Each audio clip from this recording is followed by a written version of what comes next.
તમે એક દિવસમાં 5 મંદિર ના કરો ચાલે, 2 મંદિર કરો, પણ સારી રીતે દર્શન થવા જોઈએ.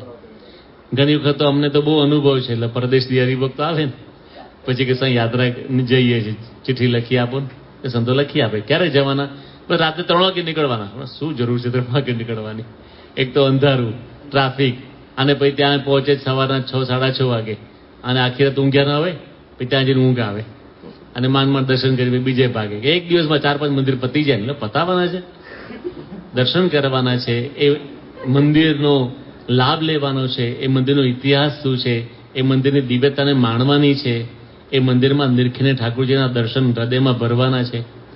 તો ભલે 2 મંદિર કરો, એનો વાંધો નથી. ભગવાન એવું નથી કહેતા તમે હવે આયા છો ને તો એક સાથે 4 લાઈનમાં દર્શન કરી જ લો. ભગવાન એવું નથી કહેતા. તમે ભલે એક જ મંદિરમાં જાઓ, પણ સારી રીતે દર્શન કરો. અને શક્ય બને તો એવી રીતે આયોજન કરવું કે એક જગ્યાએ શણગાર આરતી થાય, બીજે રાજભોગ આરતી થાય, સંધ્યા આરતી થાય, તો લાભ મળે આપણને. તો ઘણી વખત આપણે આ પ્રયોગ કરતા હોઈએ. તમે જો કોઈ જાય ને સારંગપુર, ગોંડલગઢ, તો કહીએ અમારા વતી દર્શન કરજો, પછી આવે ત્યારે ખબર પડે પોતાના વતી દર્શન નહોતા કર્યા. તો આપણે એવું ન કરવું, એકાગ્રતાથી દર્શન કરવા. 1964 સાલની અંદર બ્રહ્મસ્વરૂપ યોગીજી મહારાજ મુંબઈની અંદર વિરાજમાન હતા, અને પરમ પૂજ્ય મહંત સાંઈ મહારાજ તે વખતે ત્યાં હતા. 61માં દીક્ષા લીધેલી બધા સંતોએ, એટલે મુંબઈ રહેતા હતા. ત્યાં શાસ્ત્રીજી મહારાજની જે મૂર્તિ હતી, જે અત્યારે ત્યાં મુંબઈમાં તમે જાઓ તો અભિષેક મંડપ છે, ત્યાં પ્રસાદીની વસ્તુઓ પણ છે. ત્યાં આ શાસ્ત્રીજી મહારાજની પ્રસાદીની મૂર્તિ હતી, જે અટલાદરામાં પણ છે. એને પરમ પૂજ્ય મહંત સાંઈ મહારાજ રોજ અલગ અલગ સરસ હાર બનાવી અને હાર પહેરાવતા. યોગી બાપા આવે એટલે રોજ વખાણ કરે, વાહ આજે બહુ સુંદર હાર બનાવ્યો, ગુલાબનો હાર છે, કેવી સરસ ડિઝાઇન છે. બીજો દિવસ, ઓ આજે તો બહુ સરસ મોગરાનો હાર છે, કેવી ગોથણી કરી છે. આમ સ્વામી વખાણ કરતા. મહંત સાંઈ મહારાજ આ પ્રસંગ કહેતા શું કહે છે કે મારા મનમાં એમ કે સ્વામી પ્રોત્સાહન આપે, એમ હાર બનાવે, એમાં તો હવે શું મોટી વાત કરી. એમ યોગી બાપા વખાણ બહુ કરે. મૂળ તો યોગી બાપા મહિમાની મૂર્તિ ને, એટલે બધાને બહુ જ પ્રોત્સાહન આપે. પણ એવું નહોતું, કોઈનું મન સાચવવા, કોઈને રાજી કરવા, એના માટે સ્વામી નહોતા બોલતા.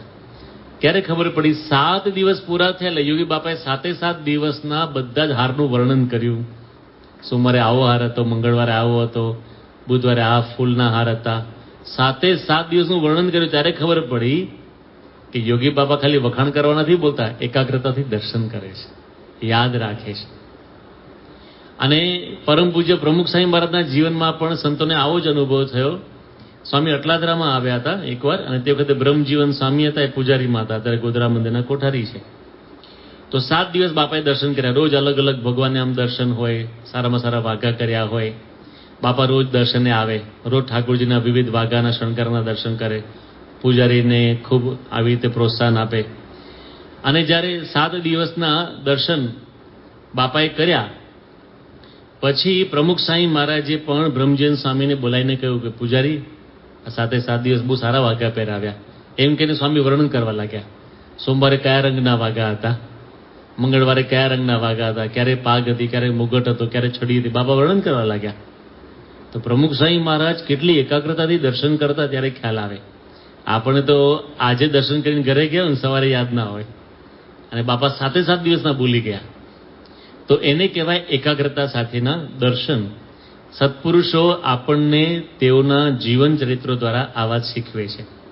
તારીખ 11/12/2017 રોજ ધોળકાની અંદર પરમ પૂજ્ય મહંત સાંઈ મહારાજ સવારે 5:21 વાગે મંગળા આરતી કરી પુનઃ દર્શન કરતા મધ્યખંડ સમક્ષ પધાર્યા.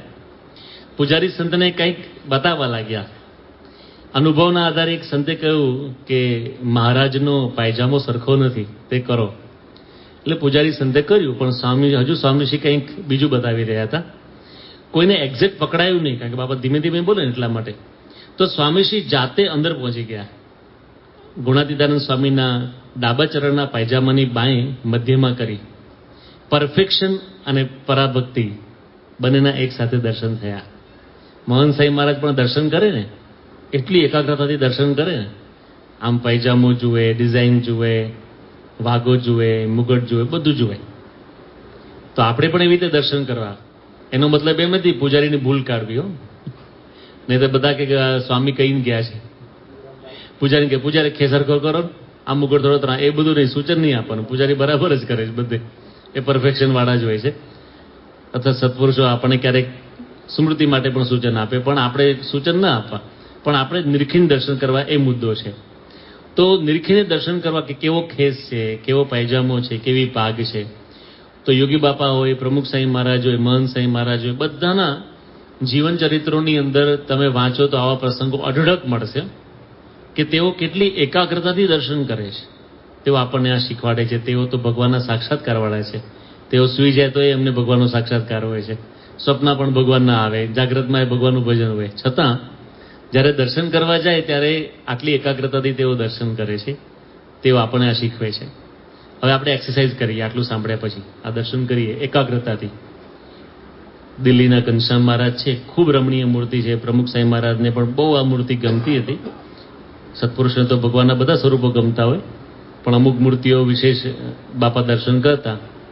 તો આપણે આ દર્શન કરીએ છીએ તો એક્સરસાઇઝમાં શું કરવાનું? એકાગ્રતા. અત્યારે આપણે એકાગ્રતાની વાત સાંભળી કે જો ભગવાનને છડી છે, ભગવાનને આ ફોટામાં મુગટ છે, સરસ કંઠલો છે, હાર છે, પછી ગુલાબનો હાર છે, વજા આઈ થિંક ચમેલી છે, પછી પગમાં મોજડી ધારણ કરી છે, પોપટી કલરનો ખેસ છે, હાથમાં ફૂલનો ગજરો છે, કાનમાં મયુર આકારના કુંડળ છે. આ બાજુ મૂર્તિ છે, એમાં આખું રજવાડી ડેકોરેશન કર્યું છે. એમાં બધા ગુરુ પરંપરાના ફોટા છે અને સરસ ભરત કામવાળો પેલો આમ મોરપીંછવાળો મુગટ છે.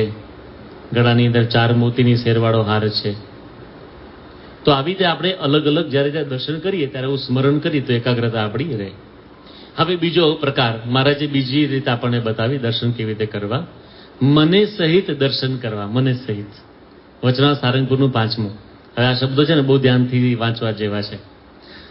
જ્યારે દર્શનનો કરનારો ભગવાનના દર્શન કરે છે ત્યારે એનું મન છે તે દૃષ્ટિ દ્વારા આવીને તે સહિત દૃષ્ટિ જો દર્શન કરે તો તે દર્શન એવું થાય જે વિસારે તો એ વિસરે નહીં.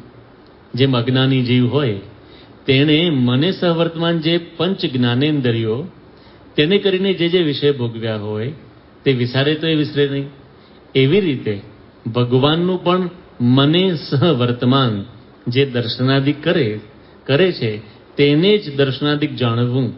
અને બીજાને તો દર્શન થયું છે તો એ પણ દર્શન ન થયા જેવું છે. આમાં જે લાલ અક્ષરથી લખેલું છે ને, જો બહુ અટપટી વાક્ય રચના છે. મન છે તે દૃષ્ટિ દ્વારા આવીને તે સહિત દૃષ્ટિ જો દર્શન કરે તો તે દર્શન એવું થાય જે વિચારે તો વિસરે નહીં. એનો મતલબ શું થાય આપણે દ્રષ્ટાંતથી સમજીએ. દાખલા તરીકે આ શું છે? આજનો પ્રસાદ નથી. સંતો તમારા ઘરે આવે ને ત્યારે આ બનાવજો, મેન્યુ નથી. અહીંયા જો બાળકો બેઠા છે, આપણે બાળકોને પૂછીએ આ જમવામાં દૂધ પાક હોય, આઈસ્ક્રીમ હોય, રોટલી હોય, શાક હોય, એનો કયો ટેસ્ટ છે? આપણે કાનથી ખબર પડે કે નાકથી ખબર પડે? શાથી ખબર પડે? જીભથી ખબર પડે. સાચી વાત છે, જીભથી જ ખબર પડે ને, કાનથી થોડી ખબર પડે કયો ટેસ્ટ કઈ વસ્તુનો છે. બરાબર. ચલો, આ સરસ દૃશ્યો છે, જુઓ, સરસ કુદરતી નજારા છે. બરાબર. આ કુદરતી નજારા આપણને કાનથી ખબર પડે કે નાકથી ખબર પડે? આંખથી ખબર પડે છે. બધાને ખબર છે, આંખથી આપણે દેખાય છે. પછી આપણે કોઈ પણ ઓડિયો હોય, પ્લેયર હોય તો આપણે ક્યાંથી સાંભળીએ? મોઢાથી સાંભળીએ? કાનથી સાંભળીએ. એના માટે શું જોઈએ? કાન જોઈએ. બરાબર. પછી આપણે અગરબત્તી હોય, ફૂલ હોય, સ્પ્રે હોય તો ક્યાંથી સુગંધ આવે? આંખથી આવે? નાકથી આવે. નાકથી આપણે સુગંધ લઈએ. બરાબર. પછી આપણે ગરમ પાણી હોય કે ઠંડુ પાણી હોય કેવી રીતે ખબર પડે? આંખથી ખબર પડે. હાથ નાખો એટલે ચામડી. બરાબર. સ્કિન. કોઈ પણ હાથ નાખીએ, પગમાં પાણી પડે, ઠંડુ ગરમ ખબર પડે. તો જે પંચ જ્ઞાનેન્દ્રિયો છે, બરાબર, આંખ, નાક, કાન, જીભ, ત્વચા. તો આપણને મનમાં એમ છે કે ભોજનનો ટેસ્ટ કેવો છે એના માટે જીભ જોઈએ. બરાબર. પછી સાંભળવા માટે શું જોઈએ? કાન જોઈએ, કારણ કે કાન સાંભળે છે, આપણે એવું માનીએ છીએ. કોઈ પણ દૃશ્ય કોણ જુએ છે? તો આંખ જુએ છે. કોઈ પણ સુગંધ કોણ લે છે? તો નાક સુગંધ લે છે. કોઈ પણ ઠંડુ ગરમ છે હાથને ખબર પડે. પણ આ વાત ખોટી છે. આ વાત સાવ ખોટી છે. મહારાજે વચનમાં શું લખ્યું છે એના આધારે જીભ ટેસ્ટ લેતી નથી, મન ટેસ્ટ લે છે, વાયા જીભ. દાખલા તરીકે તમે જમવા બેઠા હો ને કોકનો ફોન આવે કે તમારા સંબંધીનું એક્સિડન્ટ થયું છે, મન ત્યાં જતું રહે, પછી જમવાની મજા જ ના આવે. જોજો, સ્વાદ ના આવે. તમને ઘણી વખત તમે ઘરે જમવા બેઠા હો અને કંઈ ટેન્શન ચાલતું હોય તો પૂછે કે શાક કેવું છે, તો એટલે ઓવર ચાખી જુઓ. એટલે ખાધું અડધું તો ખાઈ ગયા, પણ ટેસ્ટની ખબર ના પડી, કારણ કે મન બીજે હતું. મન સાહેબ મારા હંમેશા વાક્ય વાપરે છે કે ખાય છે મન વાયા જીભ, સાંભળે છે મન વાયા કાન. જો તમે ગાડીની અંદર ઘણી કથા વાર્તા મૂકી દો તો તમે સાંભળતા જો, પણ અચાનક ટ્રાફિક આવી જાય, કોઈ અચાનક બીજી ગાડી આવી, તમારું મન બીજે જતું રહ્યું. એટલે શું થાય, પેલું 5 મિનિટની કથા જતી રહ્યો, કશું સંભળાય જ નહીં, ખબર જ ના પડે કે મન જતું રહ્યું બીજે. એટલે આપણે એ કથા ચાલે છે પણ સંભળાય નહીં. અહીંયા ઘણાને એવું થતું હશે, કથા ચાલે છે પણ મન બીજે હશે કે સવારે વહેલા ઉઠવાનું છે, ક્યારે પતશે કથા, તો એ સંભળાય નહીં. એટલે મન સાંભળે છે વાયા કાન. એવી રીતે આપણે કોઈ દૃશ્ય જોવા માટે ગયા હોઈએ ને, ઘણા કુદરતી નજારા જોવા જાય, નદી તળાવના કિનારે જોવા જાય, પરિવાર સાથે જોવા જાય વેકેશનમાં, પણ એ વખતે બધા જોતા હોય, માણતા હોય, પણ કોકનું મન બીજે કંઈક હોય ને કે ત્યાં જવાનું છે, જોબમાં અમારે કરવાનું બાકી છે, આટલું મને જવાબદારી છે. મન ત્યાં હોય ને તો એ નદી કિનારે ઊભો હોય, તળાવ કિનારે ઊભો હોય, ખબર જ ના પડે. એવી રીતે સુગંધ હોય, ઘણી કે કોઈ સ્પ્રે છાંટે પણ આપણું મન ખબર જ ના પડે કે સ્મેલ આવે છે એવું. એવી રીતે ઠંડુ પાણી હોય, ગરમ પાણી હોય, અથવા તો કોઈ વસ્તુ હોય. તમે જો માણસ સુઈ જાય તો સરસ આમ સારું ગાતલું હોય તો મજા આવે, ખરબચડું હોય તો મજા ના આવે. પણ જેને અતિશય ઊંઘ આવી હોય, મજૂરી કરીને થાકી ગયો ને પથ્થર પર સુઈ જતા, એનું માઇન્ડ એકદમ થાકી ગયો, સુઈ જાય, ખબર જ ના પડે ખરબચડું છે, વાગે છે. તો મૂળ મન છે ને એ ટેસ્ટ લે છે, મન સાંભળે છે, મન જુએ છે, વાયા આંખ નાક કાન. મનની ગેરહાજરી હોય તો કશું ખબર જ ના પડે. તો મન છે ને એ વધારે મહત્વની વસ્તુ છે. તો મહારાજ એ વાત અહીંયા આપણને કરે છે કે જ્યારે આપણે દર્શન કરીએ ને ત્યારે મન સાથે દર્શન કરવા. આપણી આંખો તો દર્શન કરે જ છે, મન નથી, એટલે યાદ ના આવે. ભગવાનનો આપણે દિવ્ય અનુભવ ક્યારે કરીએ, સરાઉન્ડિંગ મનમાં મંદિરમાં આવીએ, સરસ સુગંધ આવતી હોય, દિવ્ય વાતાવરણ હોય, તો એ દર્શન આપણે કરીએ ત્યારે આપણું મન પ્રેઝન્ટ હોવું જોઈએ. એટલે મને સહ દ્રષ્ટિથી દર્શન કરવા. તારીખ 22મી જૂન 2010ના રોજ દિલ્હીમાં પરમ પૂજ્ય પ્રમુખ સ્વામી મહારાજ ઠાકોરજીના દર્શન કરી રહ્યા હતા. અખંડ દર્શન સ્વામી વાલા તારી મૂર્તિનું બંધન છે એવું એક કીર્તન કહી રહ્યા હતા. આ કીર્તન કદાચ સ્વામીશ્રીને કદાચ પ્રિય છે અને એટલે જ રોજ કરતા વધારે વાર સુધી દર્શન કરતા, જાણે ઘનશ્યામ મહારાજની મૂર્તિમાં બંધાઈ ગયા હોય એવા પ્રેમ સાથે હળવાથી તાળી પાડવા લાગ્યા. અહીં જ્યારે પ્રતિષ્ઠા થઈ એ વખતે પણ આ ખંડમાં સંતો આ કીર્તન ગાઈ રહ્યા હતા, ત્યારે લગભગ આખું કીર્તન સ્વામીશ્રીએ અહીં જ ઉભા રહીને દર્શન કર્યા હતા. આજે પણ એવા જ પ્રેમ અને ઉમળકાથી વિશેષ દર્શન બાપાએ કર્યા. તો બાપા જ્યારે દર્શન કરે ને તો બાપાનું મન એકદમ પરવાઈ જાય મૂર્તિમાં. એમાંય કોઈ આવું સારું ભજન ગવાતું હોય, જો એ મૂર્તિ મનોહર તારી, એ પણ બાપાનું પ્રિય ભજન. કોઈ સંત કોઈ ભજન ગાતા હોય અથવા વાગા હોય એ પ્રમાણે ભજન હોય તો બાપાનું એકદમ મન પરવાઈ જાય. એમનું મન તો અખંડ પરવાયેલું હોય, પણ ક્યારેક આપણને બતાવે એમના ચરિત્રો દ્વારા, ખસાય જ નહીં બાપા મૂર્તિ પાસેથી એમ. તો આપણે પણ જ્યારે દર્શન કરીએ ત્યારે આપણું મન સંપૂર્ણ પરોવાઈ જાય ને તો આપણે ખસવાનું મન ના થાય. તો મને સહ દર્શન કરવા ચાલો આપણે આ એક્સરસાઇઝ કરીએ. હવે અહીંયા ઘનશ્યામ મહારાજની મૂર્તિ છે તો મનથી દર્શન કરીએ. મનથી દર્શન એટલે શું, આજુબાજુ કોણ બેઠું છે એ નહીં વિચારવાનું, ઘરે કે લાગે પહોંચવાનું છે એ નહીં વિચારવાનું, માત્ર ભગવાન ઘનશ્યામ મહારાજ આપણી સમક્ષ ઊભા છે, આપણે એમની સમક્ષ ઊભા છીએ. મન સાથે દર્શન કરીએ તો આપણને બહુ મજા આવે. આપણે જ્યારે જ્યારે ભગવાનના દર્શન કરીએ, મન પરોવીને કરીએ તો એમની આંખો કેવી છે, એમના નેણ કેટલા સુંદર છે, એમના હોઠ કેટલા સુંદર છે, ભગવાનના અભય હસ્ત કેટલો સુંદર છે, ભગવાનના ચરણ કેટલા સુંદર છે. એવી રીતે આપણે મન પરોવીને દર્શન કરીએ તો એ દર્શનનો આપણને લાભ વિશેષ થાય. તો આ છે મને સહ દર્શન. પહેલી વાત કરી એકાગ્રતા, બીજું મન જોડીને દર્શન કરવા.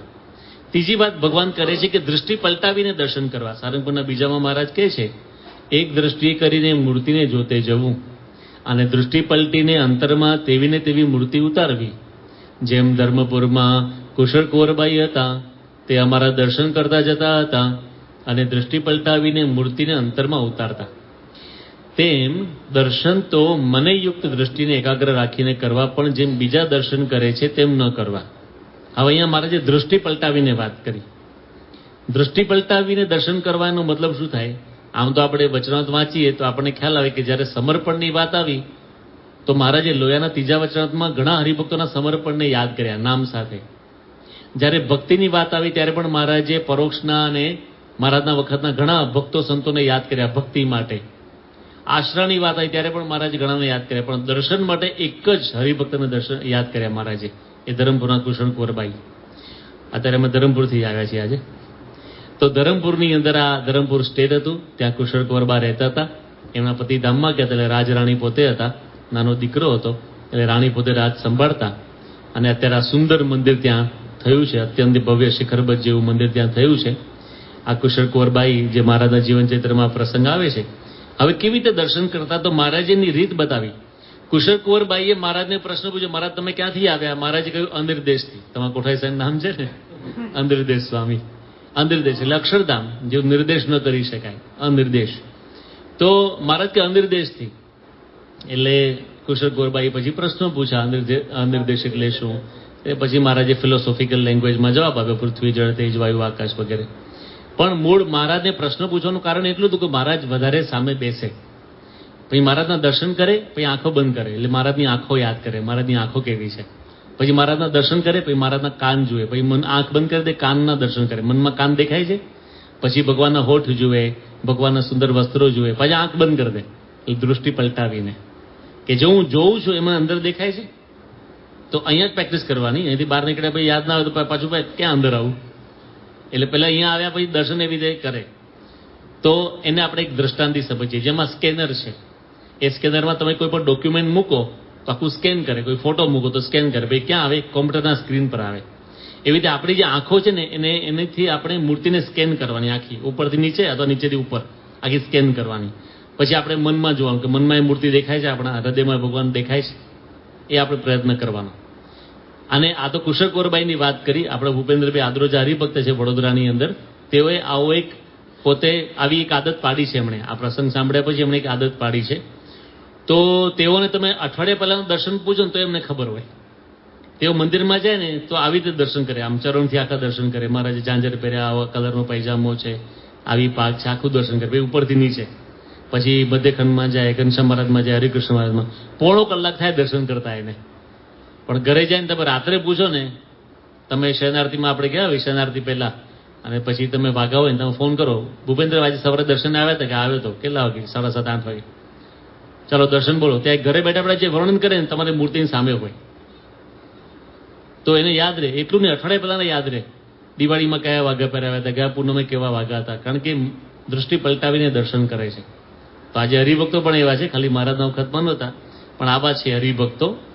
તો જ્યારે જ્યારે પણ આપણે દર્શને આવીએ ત્યારે આવી રીતે દૃષ્ટિ પલટાવીને પણ દર્શન કરીએ તો આપણે દરેકે દરેક મંદિરના દર્શન આપણને યાદ રહેતા હોય છે. આપણે એક્સરસાઇઝ કરીએ.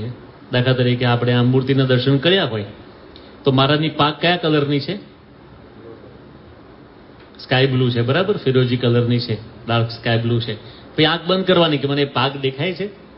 પછી મહારાજના હાથમાં રૂમાલ પણ સ્કાય બ્લુ છે. મહારાજ જે વાઘા પહેર્યા છે ગુલાબી કલરના, ઉપર કોટી છે સરસ મજાની, ગ્રીન કલરની કોટી છે, જરદોસી વાઘા છે, એકદમ હેવી સરસ વાઘા છે. પછી મહારાજે સરસ કંઠલો પહેર્યો છે ને, ગળામાં હાર છે, કુંડળ છે. પછી જો પાકમાં લટકણિયા છે, 3 છોગલાવાળી પાક છે, આને 3 છોગલાવાળી પાક કહેવાય. તો આવી એક એક વસ્તુ જોઈ, પછી આંખ બંધ કરીને જોવું કે મને દેખાય છે, એ કલર દેખાય છે, એ કોટીનો લીલો કલર દેખાય, વાઘાનો ગુલાબી કલર દેખાય છે. આને દૃષ્ટિ પલટાવીને દર્શન કર્યા કહેવાય. અહીંયા પણ તમે જો મોરપીંછ કલર છે, ગ્રીન કલર છે, એની એવા સરસ ભગવાને વાઘા પહેર્યા છે. આ મૂર્તિમાં બોચાસણના ઘનશ્યામ મહારાજની મૂર્તિ છે, એમાં ચરણમાં મોજડી પણ ભગવાને ધારણ કરેલી છે. પછી ખેસ પહેરેલો છે, ખેસ ઓઢા પોતે એમણે ધારણ કર્યો છે. પાગની અંદર પીછું છે, જુઓ સરસ. તો જે કંઈ હોય એ આપણે જોવાનો પ્રયત્ન કરો મનની અંદર. તો આ દ્રષ્ટિ પલટાવીને દર્શનની રીત મહારાજે બતાવી. ત્રીજી રીત, પહેલી એકાગ્રતાની, પછી મનથી દર્શન કરવા, ત્રીજું દ્રષ્ટિ પલટાવીને કરવા. હવે ચોથી રીત મહારાજ બતાવે છે, પ્રત્યક્ષ ભાવથી દર્શન કરવા. પ્રત્યક્ષ ભાવ એટલે શું? કે સાક્ષાત મારી સમક્ષ ભગવાન બિરાજમાન છે. એ મૂર્તિ નથી, મૂર્તિમાન છે. ખાલી સ્ટેચ્યુ નથી, પણ એ સ્વયં ભગવાન છે. સત્પુરુષો એવી રીતે દર્શન કરતા હોય છે, એવી રીતે થાળ ધરાવતા હોય છે, એવી રીતે ભગવાનને સ્નાન કરાવતા હોય છે, પ્રત્યક્ષ ભાવથી.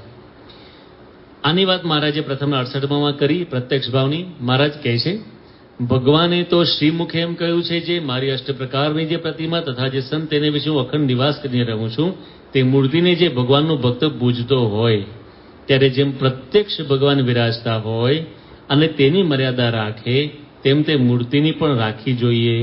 અને તેમજ સંતના હૃદયમાં ભગવાનની મૂર્તિ રહી છે, તે સંતની પણ મર્યાદા રાખવી જોઈએ. એટલે આપણે જ્યારે મંદિરમાં આવીએ તો ભગવાનની મૂર્તિ આગળ એલફેલ ન બોલાય, કોઈના અભાવ ગુણની વાત ન કરાય, જોરથી બૂમો ન પડાય, મોબાઈલમાં વાતો કરવાની છૂટ, બરાબર? એ ન કરાય. મોબાઈલ આવે તો સીધું બહાર નીકળી જવાનું. આમ તો સાયલેન્ટ પર હોવું જોઈએ, બીજાને ડિસ્ટર્બ થાય. આપણી રિંગ વાગે તો કંઈક ફોન અગત્યનો આવે તો બહાર નીકળીને વાત કરીએ. ઘણા ભગવાનની સામે જ વાત કરે, ભગવાનને સાંભળે ને. આપણે સુકોની જોડે ચર્ચા કરીએ તો એ બહાર જઈને આપણે વાતો કરીએ. તે બધી મર્યાદા છે ભગવાનની. પછી ભગવાન જે છે એ સાક્ષાત આપણી સમક્ષ વિરાજમાન છે એવો ભાવ ઘર મંદિર હોય કે કોઈ પણ મંદિર હોય, એની જે મૂર્તિ છે એમાં ભગવાન રહ્યા છે, એટલે મર્યાદા પણ આપણે રાખવી, શુદ્ધિ રાખવી ભગવાનની આગળ, એ વાત કરીએ. હવે જુઓ, what is the difference between museum and zoo? એક બાજુ મ્યુઝિયમ છે, એક ઝૂ છે. તફાવત શું હોય ખબર છે? મ્યુઝિયમમાં છે ને સ્ટેચ્યુ હોય, અને ઝૂમાં લાઈવ હોય, સાચા હોય, હરતા ફરતા હોય, લાગે આપણને એક સરખા. ઘણા મોટા મોટા મ્યુઝિયમમાં જાઓ તમને દૂરથી જો ને લાઈવ લાગે કે આ હાલતા ચાલતા પ્રાણી છે, પણ મ્યુઝિયમમાં હોય. અને ઝૂમાં હોય રિયલ હોય. તો તફાવત છે, ખાલી સ્ટેચ્યુ નથી પણ લાઈવ છે. તમે જો એક દ્રષ્ટાંતથી સમજીએ. આપણા એક હરિભક્ત જ છે વિરેન્દ્રભાઈ, એ દોણજાના જ છે, એનો દીકરો છે શિવમ, અમેરિકા બોસ્ટન બાજુ રહેતા હતા. હવે એમનો દીકરો છે ભણવા માટે ગયો કોલેજની અંદર, એટલે રોજ પિતા દીકરાને ફોન કરે. તમે પણ કરતા હશો, તમારા દીકરા દીકરી પરદેશ ભણવા ગયા હોય અથવા ઘરથી દૂર રહેતા હોય, ઇન્ડિયામાં જ હોય પણ બીજા રાજ્યમાં ભણવા ગયા હોય તો તમે ફોન કરતા હશો. હવે તો ફેસ ટાઈમ થઈ ગયો, તો ફેસ ટાઈમમાં તો ડાયરેક્ટ દેખાય જ, તમને વ્યવસ્થિત દેખાય, બોલે ચાલે, આપણે બોલીએ સંભળાય તો મજા આવે. પણ એ જ્યારે દીકરો કે દીકરી તમારા ઘરે પ્રત્યક્ષ આવે ત્યારે વધારે મજા આવે કે નહીં? આ પ્રત્યક્ષનું સુખ વધારે છે. ભલે અત્યારે ફોન આવી ગયા, પહેલા તો પત્રો હતા. પહેલા તો દીકરો દીકરી અમેરિકા ભણવા જાય ને 5 વર્ષે ત્યારે દર્શન થતા, એવું થતું. પહેલા તો ફોન હતા જ નહીં, પત્ર લખે તો મહિને પહોંચે. હવે તો ઇઝી થઈ ગયું. તેમ છતાં પણ ભલે ટેકનોલોજી છે, તમે ઝૂમ કોલ કરો, ફેસ ટાઈમ કરો, પણ જ્યારે પ્રત્યક્ષ આવે ને ત્યારે મજા જુદી આવે. તમારા ભાઈ હોય, તમારા મિત્ર હોય પરદેશમાં, અથવા ભારતમાં દૂર રહેતા હોય, જ્યારે પ્રત્યક્ષ આવે ને ત્યારે વધારે મજા આવે. તો ભગવાનની મૂર્તિ છે પણ એનો પ્રત્યક્ષ ભાવ આપણને થાય ને ત્યારે વધારે મજા આવે. તો એ વાત આપણે સમજવાની છે. એક સરસ વાર્તાથી સમજીએ. એક સાધુ મહાત્મા હતા, તેઓ કૃષ્ણ ભગવાનની ખૂબ ભક્તિ કરતા, પણ ભગવાન પણ નટકટ છે ને, જુએ કે અમારી ભક્તિ કરે છે, નિષ્ઠા બરાબર છે કે નહીં. ભૂખે મારું ભોય સુવાડું તનકી કાઢું છાલ, ઇતના કરે હરી ના મૂકે તો કરે દઉં ન્યાલ. એટલે ભગવાન જુએ કે આને હું થોડુંક દુઃખ આપું, જો મારી ભક્તિ છોડે છે કે પછી રાખે છે મને. હવે સાધુ મહાત્મા હતા, દુઃખ બહુ આવ્યા, એટલે એવું લાગ્યું કે આ ભગવાનને આટલી પ્રાર્થના કરી, ભગવાન સાંભળતા નથી, નટકટ છે, જવા દો, આપણે ભગવાનની ભક્તિ નહીં કરવી. એટલે ભગવાનની મૂર્તિને માળીએ મૂકી દીધી અને માતાજીની મૂર્તિ નીચે મૂકી દીધી. રોજ આરતી કરે માતાજીની, જય આદ્યાશક્તિમાં, જય આદ્યાશક્તિ. રોજ થાળ કરે, સોમવારે શિરોપુરી જલ્દી જમવા આવો, મંગળવારે માવાગીરી જલ્દી જમવા આવો. રોજ ભગવાન માતાજીની થાળ કરે.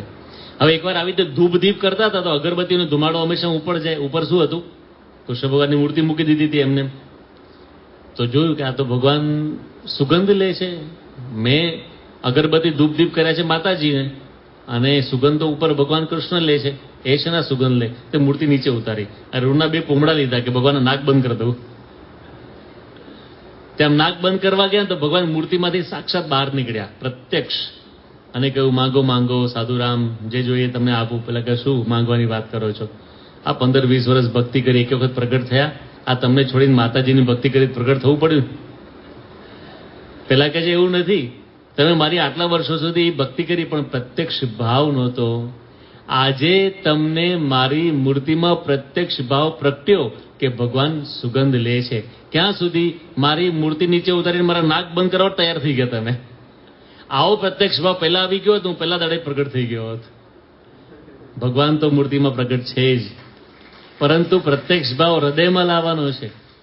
સાક્ષાત ભગવાન છે, મહાન સત્પુરુષોના હાથે પ્રતિષ્ઠિત થયેલી મૂર્તિઓ છે, સાક્ષાત ભગવાન છે. પણ આપણામાં પ્રત્યક્ષ ભાવ નથી હોતો, એટલે ભગવાન આપણને દર્શન આપતા નથી કે અનુભવ થતો નથી. તો પ્રત્યક્ષ ભાવથી ભક્તિ કરવી. તમે જો સત્પુરુષના હૃદયમાં કેટલો પ્રત્યક્ષ ભાવ છે. 2 ફેબ્રુઆરી 2006 ના રોજ બાપા આટલાદરામાં હતા.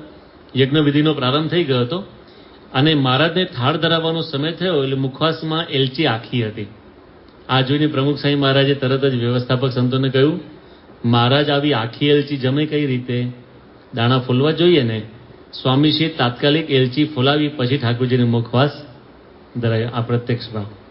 આપણે મુખવાસ જો સામાન્ય વસ્તુ છે, મુખવાસ થાળ જમી લીધો, ભગવાને પાણી પી લીધું, મુખવાસ આપણે તો ધરાઈને મૂકી દઈએ. ના, આખી એલચી ભગવાન કેવી રીતે ખાઈ શકે? ફોલીને આપવાની. આ પ્રત્યક્ષ ભાવ છે.